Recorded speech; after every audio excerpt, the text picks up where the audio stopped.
శ్రీగణేశాయ నమః. దత్తాత్రేయన్నమామ్యహం. నారాయణం నమస్కృత్య నరం చైవ నరోత్తమం దేవీం సరస్వతీం వ్యాసం తతో జయముదీరయేతు. మాఘమాసం 8వ రోజు 8వ అధ్యాయం. వశిష్ఠ మహర్షి గారు చెబుతూ ఉండగా దిలీప మహారాజు అత్యంత భక్తి శ్రద్ధలతో వింటూ ఉన్నారు. మృగశృంగుడు తపస్సు చేసి యమధర్మరాజు గారిని మెప్పించారు. తనకు కాబోయేటువంటి భార్య సుశీల, తోటి స్నేహితురాండ్రులు కూడా మళ్ళీ ఒక నిద్ర లేచినట్టుగా లేచారు. ఆ ఊరిలో ఉన్నటువంటి ప్రజలు, తల్లిదండ్రులు కూడా ఆనంద పొందారు. స్వామివారు అంతర్ధానం అయ్యారు. ఈ పిల్లలందరూ కూడా తన తల్లిదండ్రులకి, ఊరిలో ఉన్న వాళ్ళందరికీ చెబుతున్నారు, యమలోకానికి వెళ్ళాం, యమధర్మరాజు గారిని చూచాం, పాపాత్ములందరూ కూడా నానా బాధలు పొందుతున్నారు. అక్కడ మనం చేసేటువంటి బాధ, మనకున్నటువంటి బాధ పక్కవాడికి చెప్పుకోవాలంటే ఎవరూ లేరు. అక్కడ పాపాత్ములందరూ కూడా ఈ విధంగా ఇబ్బంది పడుతున్నారు. తాము చేసిన పాపముల్ తలచికొనుచు ఏడ్చుచుండగా ఆలింపడు ఎవ్వడు, ఆలకించేవాళ్ళు ఎవరు లేరు. ఆర్తులై భీతితోడ కృతాంతపురికి కలుషులే గడి ఘోర మార్గంబునందు. వాళ్ళు వెళ్ళేటువంటి ప్రయాణం చేసేటువంటి మార్గం చాలా ఘోరంగా ఉన్నది.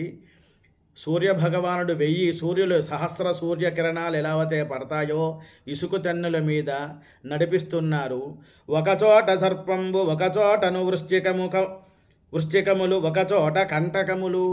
కంటకం అంటే ముళ్ళు అనమాట. ముళ్ళ కంప మీద నడిపిస్తూ ఉన్నట్ట. పైనుంచి శిలావర్షం పడుతోంది. దిగుడు బావుల్లాగా ఉంది, చీకటిగా ఉంది. ఆ ప్రదేశాలన్నీ కూడా తిప్పుతున్నారట. నూనెలో కాచుతున్నారన్నమాట. వారికి బాధ కలుగుతుంది. వేరే రూపం, వేరే శరీరం ఉంటుంది, మానవ శరీరం ఉండదన్నమాట. ఆ పాపాత్ములకి సంబంధమైన ఒక శరీరం ఏర్పడుతుంది. కాబట్టి వాళ్ళకి ఆ శరీరంతో బాధ పొందుతున్నప్పుడు పక్క వాళ్ళకి చెప్పాలన్నా ఎవరూ లేరు. అప్పుడు అందరూ కూడా యమలోకానికి వెళ్తారా అంటే వెళ్ళరట. మీరు భయపడమాకండి అమ్మా, నాన్న, పుణ్యాత్ములందరూ కూడా యమలోకానికి వెళ్ళరు. యమధర్మరాజు గారే వచ్చి స్వాగతం పలుకుతారు. పూజాకోటి సమం స్తోత్రం, స్తోత్రకోటి సమం జపం, జపకోటి సమం ధ్యానం, ధ్యానకోటి సమం లయం. పూజ 1,000 సార్లు చేసినట్లయితే కొన్ని రోజులకి మనసు ఏకాగ్రత కలుగుతుంది. తర్వాత స్తోత్రం అనేటువంటిది 1 పేజీ చదివితే సరిపోతుంది. ఒక పేజీలో ఒక 20 వాక్యాలలో కూడా జపం అనేటువంటిది భగవంతుణ్ణి, అంటే మనకి 3 గంటల సమయాన్ని ఒక అరగంటలో పూర్తి చేస్తున్నారు స్తోత్రాలు చేయమని.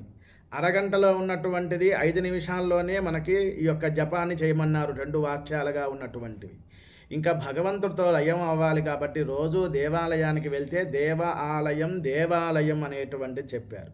మానవులందరూ కూడా ఈ లోకంలో హాయిగా ఉన్నాను, భార్య పిల్లలు, ఇన్కమ్ వస్తోంది అనుకుంటున్నారు. ధర్మాన్ని ఎవరూ ఆచరించట్లేదు.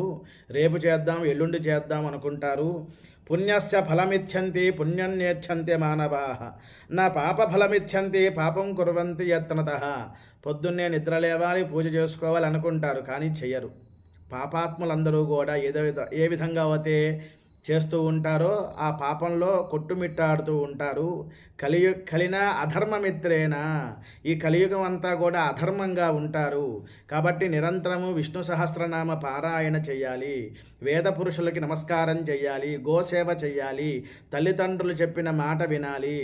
గురువుగారు ఒకవేళ కోపంగా ఏదైనా అన్నా, తల్లిదండ్రులు ఏదైనా ఒక మాట అన్నా దాన్ని పట్టించుకోకూడదు, ఎదురు ప్రశ్న వేయకూడదు, దూరంగా వెళ్ళిపోవాలి.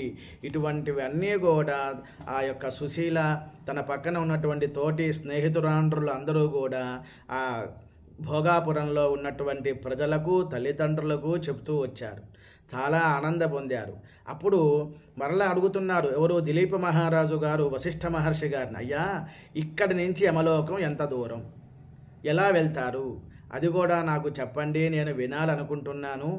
అది కూడా కాకుండా ఈ మృగశృంగుడి యొక్క తపప్రభావంతో, యమధర్మరాజు గారి యొక్క ఆశీర్వచనంతో ఆ 3 పిల్లలు లేచారు అంటే ధర్మం కదా.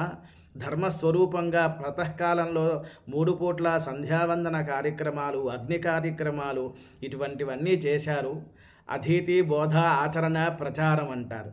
ఆ విధంగా చేశారు కాబట్టే ధర్మరాజు గారు యమధర్మరాజు గారి యొక్క అనుగ్రహాన్ని పొందారు అని చాలామంది కూడా వేడుకుంటూ ఆశీర్వచనాన్ని పొందినటువంటి ఈ ముగ్గురు పిల్లలు కూడా చెప్పిన విషయాలు విన్నారు అనేటువంటి విషయాన్ని నేను తెలుసుకున్నానండి. మరి యమలోకం ఎలా ఉంటుంది, ఎంత దూరం ఉంటుంది, అవి మాకు చెప్పండి అని దిలీప మహారాజు గారు అడిగినప్పుడు వశిష్ఠ మహర్షి గారు ఆ ప్రశ్న విన్నారు. రేపటి అధ్యాయంలో మనం తెలుసుకుందామని ముగించారు.